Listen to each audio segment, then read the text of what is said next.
Good morning, everybody. I hope you're well. I was going to do a video last night, but there was so much noise going on from where we were staying last night was above the venue. The accommodation was above the venue, and there was so much noise and so much bass, which is all right. I find I can listen to bass and fall asleep, which is fine. So I didn't do a video because I tried to, and then there was just so much bass rattling around, so I didn't. Anyway, it's Sunday morning. We had a cracking gig last night. It was brilliant, heaving, loads of people, really good vibe. Everyone was like really, came off stage sweaty, hot, feeling really good. And there was lots of messages on my on this Instagram account, and it was asking what kind of, have I followed any 12-step program for my recovery. Now the answer to that is so if you watched the last video, I'll tell you about I had the hip replacement. So I had the hip replacement, and the first place, well, in the lead up to after I'd been told I needed a hip replacement, the next place I went to was New Orleans, which is like a real party city. If we obviously heard of New Orleans, fantastic place to go. So I went there. That was a massive test, because I went there sober, and I'd only ever been to New Orleans and completely been out and partied, and well, anywhere I'd gone I'd partied, but New Orleans especially is a huge party city. So that was a huge experience of, trying to get myself, to deal with that. And I'd started seeing Claire Robbins by that point, so she was talking me through a lot. So Claire Robbins was the alcohol counsellor who helped me at the very start. It was fantastic. And when I had the hip replacement, which was in June, I had spoken to the surgeon and said, what do I need to do to make sure this all goes all right? I don't want to be one of these people who ends up going back. You hear, the hip dislocated or something. He said, right, what you need to do is you need to take 3 months off. You need to take 3 months off, and you need to do everything that my physio says. And if you do that, he said, everything will be all right.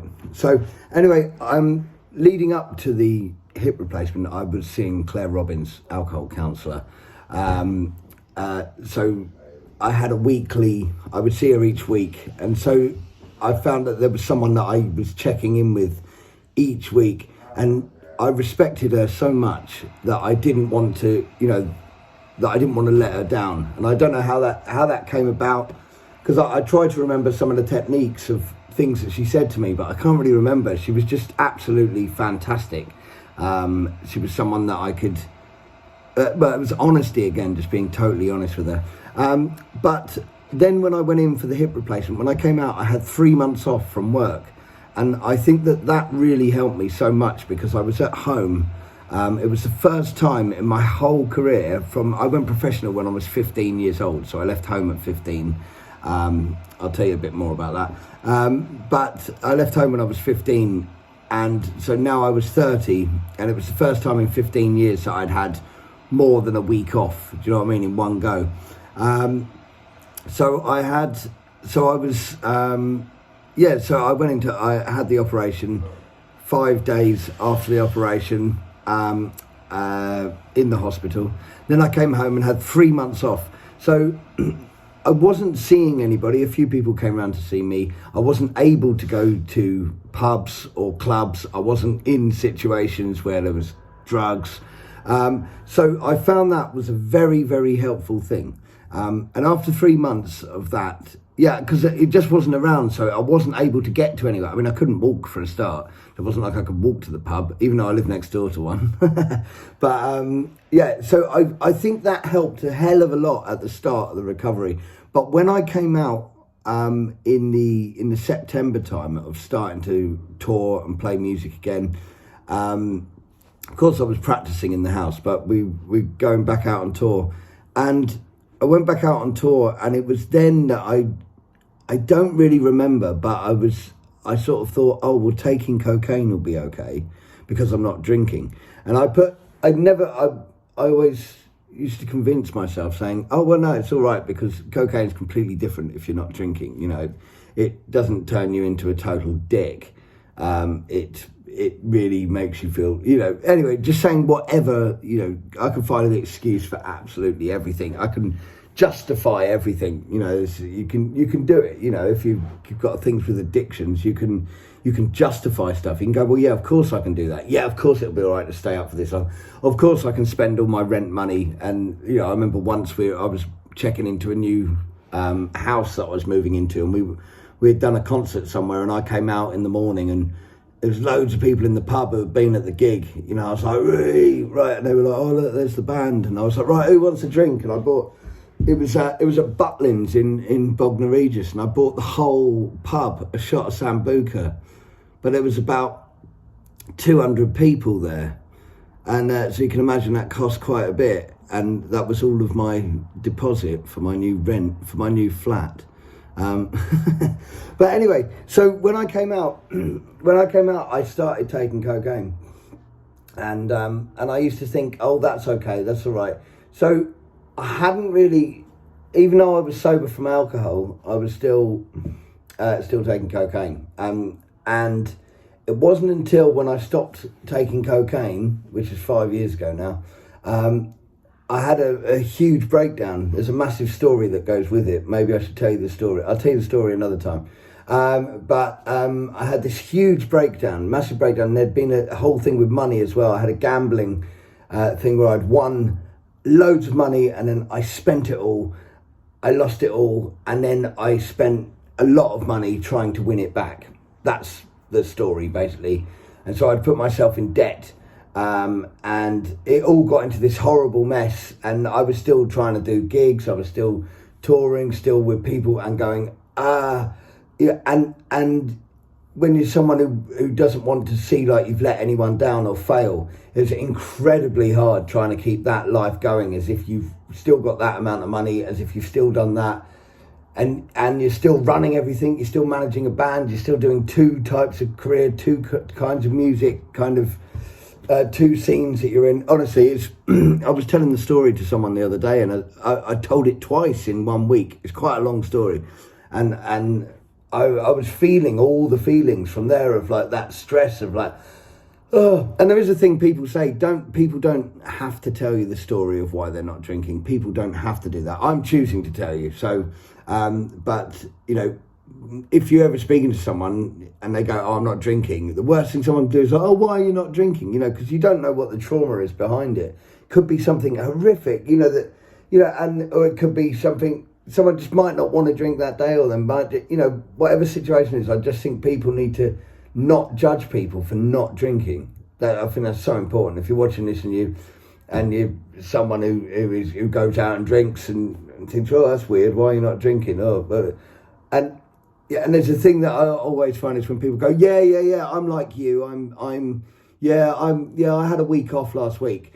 This is someone messaged me about some people don't really get it. Like when they say, and it's not a thing about, it's no hierarchy. There's no, I'm not going, oh, I'm better than you because I don't drink. I don't judge anybody at all. But if someone comes up to me and says, oh, yeah, I'm the same as you now, I only drink at the weekend. It's like, you're not the same as me. I don't drink at all. I don't take drugs. It's like, I only drink at the weekend. Right, well, then you've got that thing. Like, if I had one sip of alcohol, that would be me fucked. I'd be back on it. That's it. And that doesn't mean that it's like, oh, don't let Adrian go near alcohol, don't let him do that. It's because I can be around it, and I've got ways that I deal with it. I don't think about it now, but it's just there. Anyway, so when I had this huge breakdown, and I was so stressed, and I was in Hackney, and I went to Hackney Recovery Centre, and that sort of didn't work, because again, it was somebody else who had never been through, like when I was telling them what I was, the amount of coke, it was for coke, I was saying, well, look, this is how much coke I was taking. I was like, well, you know what it's like when you take coke? And he's like, well, I've never actually taken cocaine. It's like, amazing. Well, how do you start to deal with me? Do you know what I mean? It's like, you have no idea. Anyway, so at that point, I was spending sort of 600 to 700 quid a week on cocaine. So it's a lot of money. that's so you get the idea. And I'd wake up and have cocaine, and I'd have cocaine at night so that I could get to sleep. It would be the first thing I'd do in the morning and the last thing at night. Therefore, you're not getting any fun out of it. You're not going, "Woo, party." You're going, So it was that kind of thing. Anyway, a friend of mine, where I used to live in a pub in central London, he said, you need help. He said, I'm going to get somebody to call you. Well, he hadn't actually told me that he was going to get someone to call me. Somebody called me, and I answered it, and this wonderful voice of this guy said, Adrian, what's going on? How are you? And I said, who are you? And he's like, I'm Steve. I was like, okay. He said, tell me what's going on. I was like, why do you want to know? He said, he said, I'm here to help you. I said, okay. And I just did. I told him everything. And he was like, right. He said, can you come down to me? And he lives down in the New Forest. He said, can you come down to me? And I said, no, I can't do that. I can't, all stressed. I can't come down to you. No, I've got this to do and I've got that to do. And he said, okay. He said, I'll come up to you then. I said, no, you can't do that. He said, yeah, I can. He said, I can do whatever I want. And I was like, what?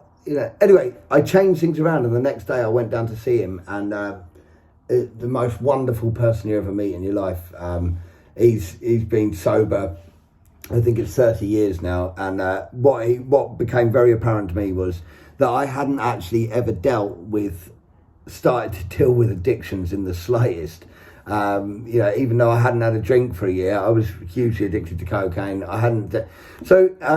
Someone was asking me if I've done the 12 steps. So even though I'd been to an AA meeting before, I'd sort of just walked in, he introduced me to AA, and I got really into AA for a year, although I couldn't get my head around doing the 12 steps, which nobody judged me for that. And I went to AA, and I took exactly what I wanted from AA. So I didn't use a 12-step program. And Steve, my friend, who I know would have been my sponsor if I asked, and it's not me going, oh no, I can't do it. It's not me disagreeing with AA. It's not me doing anything at all. And it's not me doing anything again. It just wasn't for me. But I got so much out of going to AA meetings. And my friend went to an AA meeting the other day for the first time. And he said, it was amazing, I loved it. And I got all excited. And next week, I think I'm going to go to an AA meeting, because for a year, I was going maybe 3 times a week.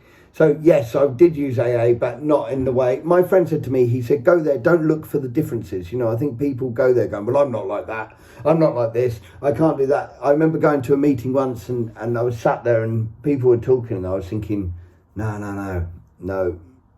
And then this lady who was like 82 or something, she stood up and she said something, and it just resonated with me. I went straight up to her. I was like, yeah, I get it, that. And she's like, oh yeah, she's like, I've been in recovery for 40 years. I'm like, wow, and so it's like, in those situations, don't look for the differences, look for the similarities.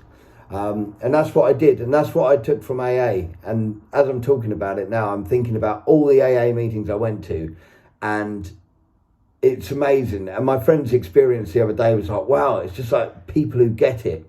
That's that thing of, it's almost like not AA, but the whole thing of sobriety. It's almost like this little club. And it's funny when I meet some people who are like, oh yeah, I've been in sobriety now for, 2 years or whatever. And I was like, oh wow, nice, right. I saw you were doing that, and I saw you were doing that. It's like, right. And it's almost like this little woo, and so, yeah, if you can keep it, but if you're at a point where you're thinking, shit, I don't know how on earth I'm going to, AA has such an incredible, amazing supportive network. And I've made friends through AA, and people that I keep in contact with. And of course, Steve is someone who I keep in contact with, not all the time, not every week. It might be every sort of 3 or 4 weeks, but it's definitely, it's definitely helpful. Right, I want to go to an AA meeting now. Right, I'm going to go to an AA meeting this week. Right, I'm excited about that. Right, we've got to go because I've got to go and load up the bus. And then we're going down to Stone Valley South Festival. It's Bad Manners. the selector. Happy Mondays, happy mummies, happy Mondays. So that should be a bit of fun. I'll check in with you later. Thanks for listening. Thanks for all sharing this as well. You're all lovely. All right, bye bye.